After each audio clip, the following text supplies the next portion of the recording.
அதனால் இந்த கட்சி பால்வாடி கட்சி மக்கள் பிரச்சனையை பற்றி கவலைப்படுறதில்ல. என்றைக்கா ஒரு நாள் வெளியே வருது, அன்றைக்கி வீரவசனங்கள், சுய புகழ்ச்சி, தற்புகழ்ச்சி, தன்னை பற்றி வர்ற அந்த விஷயங்கள் இருக்குல்ல, விமர்சனங்கள், அதுக்கு பதில் சொல்கிறது. மக்கள் பிரச்சனை அதை பற்றி எனக்கு என்ன, எல்லோரையும் சொந்தக்காரன்னு சொல்லிட்டு அவ்வளோதான். ஆனால் டிக்கெட்டு மட்டும் 100 டிக்கெட்டு 1500 விற்றுரு. முதலமைச்சர் காணொலியில் பார்த்தீங்கன்னா கடைசியாக ஒரு வரிகள் சொல்லியிருக்காரு சார். அடுத்த ஆட்சியில் நம்ம 2.0 தான், நம்ம திமுக ஆட்சி தான் அப்படின்னு சொல்கிறாரு.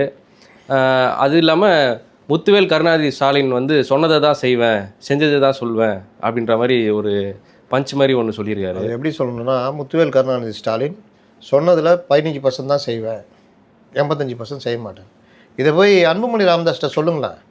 ஒரு புக்கே போட்டு நீங்கள் என்ன சொன்னதை செஞ்சீங்க, என்ன சொல்லாதெல்லாம் பண்ணிக்கிறீங்க தமிழ்நாட்டுக்குன்றத புக்கை போட்டு கொடுத்துட்டு கூப்பிட்றாரு.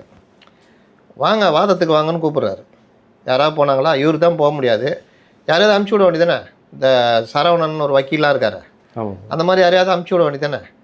இவர் எடப்பாடி கூப்பிட்றாரு, ஓப்பன் சேலஞ்சு விட்றாரு. வாங்க உட்காந்து ஜோடி போட்டுக்கலாமா, பேசலாமான்னு கூப்பிட்றாரு. வராரா?